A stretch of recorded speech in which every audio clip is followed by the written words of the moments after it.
Today I'm going to be showing you how to crochet the mini interlocking block stitch. This is a fantastic stitch. It's lovely and dense and fully reversible. In this video I'm going to be showing you how to crochet the mini interlocking block stitch itself, how to change colour, and I'm going to show you how to finish off your project so it has a nice clean top edge. This also has the benefit of being a very nice and simple one row repeat. To begin, pop a slip knot onto your hook. Now the pattern multiple for the mini interlocking block stitch is 2 plus 1. Now all that means is you're going to chain in multiples of 2, 2, 2 until your project is the width that you want it to be, then add one extra chain at the very end. I'm just making a small sample today, so I'm going to go ahead and chain 17.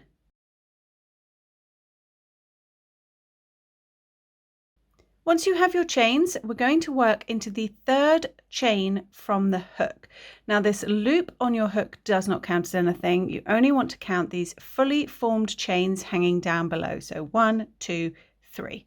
So we're working into this third chain. You can work into whichever part of the chain you find easiest, and into that third chain we're going to make a double crochet stitch. So just straight into that chain, double crochet. Then chain 1, skip a chain, and double crochet into the next. If you need help identifying which chain you've just worked into, pull that stitch and it will pull on the chain so you can clearly see this is the chain we worked into. So skip a chain and double crochet into the next. Chain 1, skip a chain and double crochet into the next. We're going to work this all the way down your chains. Chain 1, skip a chain, double crochet in the next. Chain 1, skip a chain, double crochet in the next. We're going to change colour in the very last stitch of this row. Now this is entirely optional. You can make this in one solid colour if you so wish. But just bear that in mind. If you also want to change colour, we're going to do it in the very last stitch. So I have 2 chains remaining. I'm going to chain 1 and I'd work my double crochet into that very last chain. Now, as I mentioned, I'm going to change colour, and to do that, we do that in the last stitch of the row. So I'm going to begin my double crochet as normal, go into the chain, yarn over, pull through 2, and then when I have 2 loops left on my hook and just one more yarn over to complete the stitch, I'm going to drop the white I'm working with and I'm going to bring in my new colour. Now leave a nice long tail for weaving in, and I'm simply going to place that over my hook and draw that through the last 2 loops to complete the stitch. That's a nice simple way to change colour. Then you can trim the old colour. Again, leave a nice long tail for weaving in afterwards. And if you're worried, you can put in a little gentle knot just to secure them for now. This is completely unnecessary, but it does keep your work nice and tidy. It stops things becoming loose. But as I mentioned, you can just leave the tails hanging and weave them in afterwards. Here's how you should be looking at the end of row 1. You should have a nice little mesh sort of fabric. For row 2, we're going to chain 2 and turn. Now we're going to be working into these skipped chains from the row below. So you can clearly identify the chain 1 space. It's this big hole in between your stitches, and we're looking for the skipped chains, so the chain that has nothing worked into it, and that is what we're going to be working into for this row. Now you want to keep the following stitches nice and loose. If you do them too tight, you're going to pull up these inner bits of chains and you're going to have like a crunched up bottom to your work. So you want to be nice and loose for this row. We're going to be working a spiked double crochet stitch. Now all that means is that we're working into stitches below where we would normally work our stitches. That's where the spike bit comes from. The double crochet itself is worked exactly the same, just a little bit more loosely. So into this skip chain, so you'll see your chain one space, the skip chain directly below it, we're going to work a double crochet, a spiked double crochet, and we're going to keep it nice and loose. So yarn over, we're going to reach down and work straight into that chain. So I'm working over the chain one space, I'm sandwiching everything in. I'm going to yarn over at the back and draw it through. Now lift that up nice and tall. This is where the spike bit is and where it's just worked a little bit more loosely. So we want to lift up that loop so it's a nice tall one, so we're not distorting these bottom chains too much. Then you can complete your double crochet as normal. So these spike stitches, keep them nice and loose and tall. Then chain one, skip the double crochet, find the next chain from the row down. So you've got your chain one space here, it's the chain is directly below it. So you can see this empty chain here. We're going to work a double crochet in exactly how we just did. Reach right down, go into that chain, yarn over, and then pull that loop up nice and tall. Then complete your double crochet as normal. This row is the trickiest row of the whole thing, so don't get disheartened. It gets much easier once we have got this row out of the way. So chain one, skip the next stitch, find the chain one space and reach down into that skip chain right there. It's in line with your chain one space, and work your spiked double crochet, which is just an elongated double crochet stitch. So I'm pulling it up nice and tall. Then I'm completing the double crochet. Chain one, skip a stitch, find the chain one space and the chain, the empty chain below it, and work that double crochet. Remember to pull it up nice and tall. We're going to do this all the way along until you have run out of skipped chains to work your spiked double crochet into. So chain one, find the chain one space and the skip chain below it, and work your spiked double crochet. Remember to pull it up nice and tall.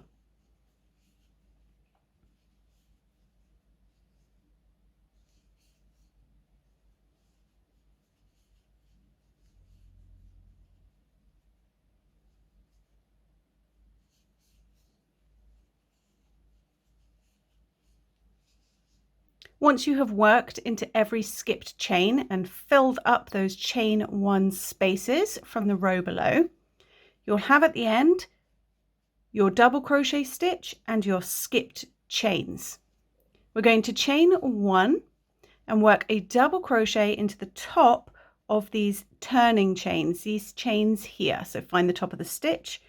If you can rotate it around, it's a bit easier to see. There's the top of the stitch. Here's my chain. So you work just a normal double crochet. Do not pull it up tall or long. We're just working a standard stitch into this top chain.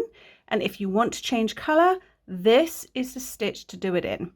So I'm just working my double crochet as normal. I'm not pulling it up tall, I'm just completing it. And then if you wanted to change color, this is the point at which to do it. So before you complete your stitch with that final yarn over, you want to bring in your next color, leaving a long tail for weaving in, and pull that through to finish your stitch.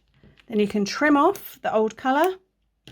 You can just leave it as it is, or you can tie a little knot if you want to make sure it's not going to come undone whilst you're working on it.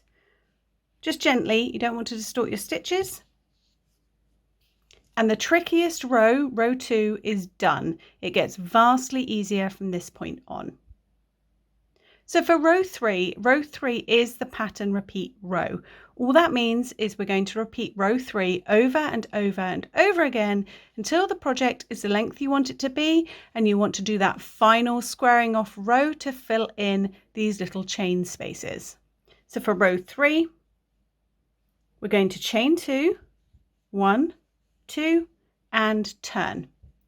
Now we're going to be working these spiked double crochet stitches, But instead of working into skip chains, we're going to be working into the top of the double crochet from 2 rows below. So this white row here. We're working into the top of the stitches themselves. So if you look, you'll spot the V of the top of your double crochet stitch.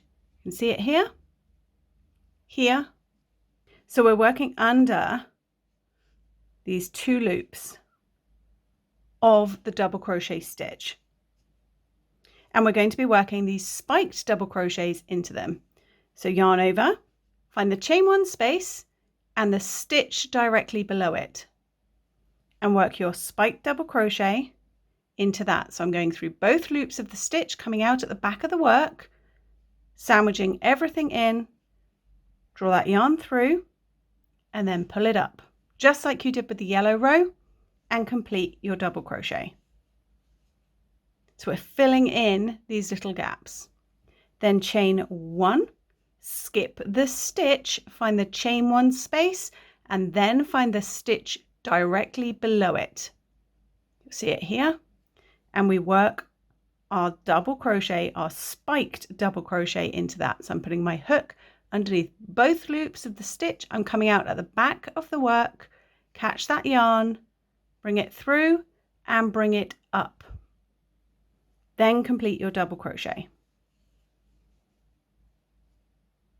Chain 1, skip the stitch, find the chain 1 space and the stitch directly below it, and work your spiked double crochet into that.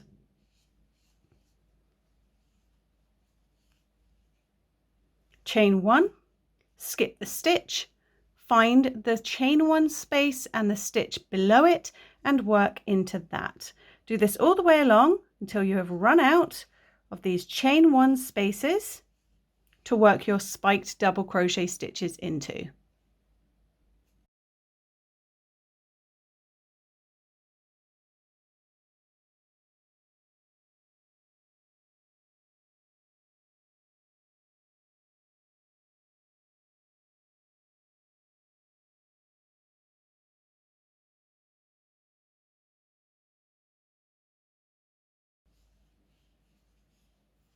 Once you have worked your last spiked double crochet stitch into that last obvious chain 1 space, we're going to chain 1, skip the next stitch, find the top of your 2 chains that you make, your turning chain, and we're going to work a normal double crochet stitch without lifting it up nice and tall into the top of that chain 2 from the row below to finish. If you're changing colour again, this is the stitch in which to do it. So you drop the colour you're working with, bring in your new colour, leave a nice long tail for weaving in, and draw it through. Then you can trim off the old colour, tie a little knot,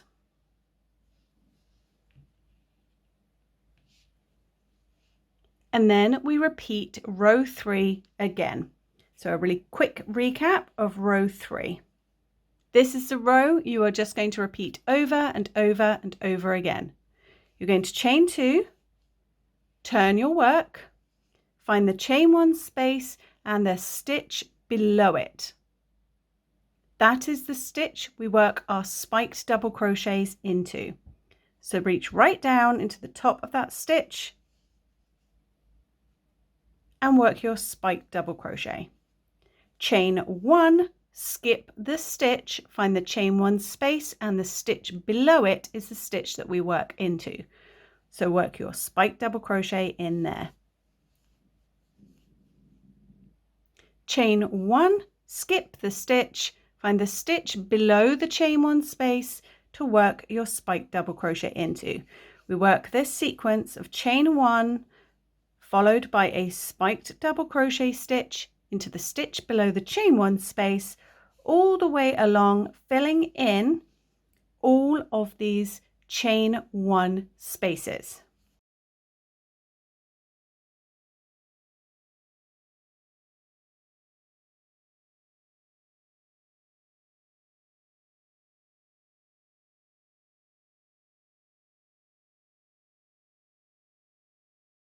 Once you've worked your last spiked double crochet into that last chain one space, chain one, skip a stitch, you'll be left with your 2 chains, your turning chains, and work a double crochet into the top, just a normal double crochet.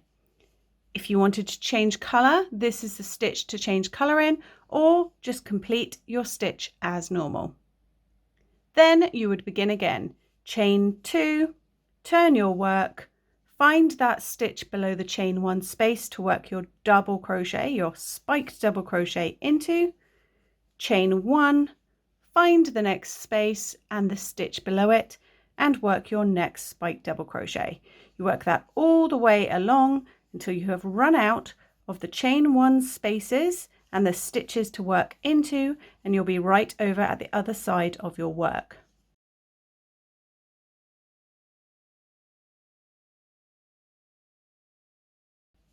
Once you get to the other side and you have run out of these chain 1 spaces and stitches below to work into, you chain 1, skip a stitch, find the top of those 2 chains, your turning chains, and work a normal double crochet in there to finish the row. Keep repeating this same row over and over again until the project is the length you want it to be, and then I will show you how to finish off with filling in these little gaps so you're not left with little holes at the top of your work.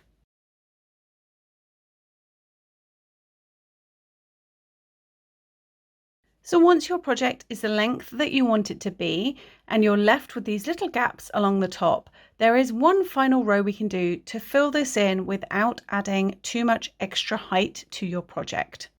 So I've changed colour in my last double crochet here just so you can clearly see what I'm doing. And for this very final fill-in row, we're going to chain 1 and turn our work. Now into the top of that double crochet where we just changed colour, work 1 single crochet. So we're working a single crochet into the top of the double crochet stitch. Then we're going to work our spiked double into the stitch below the chain 1 space. So I'm going to reach down just as we have been doing and work my spiked double crochet. Then do not chain 1, instead work a single crochet into the top of the double crochet stitch right next to you. Then work your spiked double into the stitch below your chain 1 space. So reach down and work your spiked double crochet. Then single crochet into the top of the double crochet stitch. And you can see we're filling in this mesh that we create with the chain 1 spaces without adding too much height. It gives us a nice straight edge. We're going to work this all the way along. We're going to work a spiked double crochet into the stitch below the chain 1 space to fill that in. Then work a single crochet into the top of the double crochet stitch from the row below. So we're working into the top of the stitches and into the stitches below the chain 1 space. So work this all the way along. Spiked double crochet into the stitch below the chain 1 space, then single crochet into the top of the double crochet. So we're reaching down to fill in the gap, then working 1 single crochet.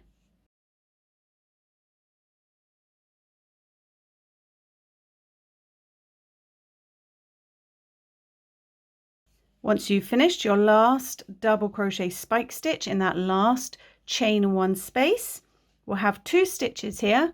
We have the top of the double crochet, so work a single crochet into there, and you'll have your 2 chains, your turning chain, work a single crochet into the top of those 2. Then to finish, you're going to chain 1, cut your yarn, leaving a long end for weaving in, pull that up, out, pull it tight, and your mini interlocking block stitch project will be complete. Now, if you've been changing colour, you will be left with all these ends. Don't panic, watch this video next so that I can show you the best way for tackling those. So until next time, happy crocheting! Bye!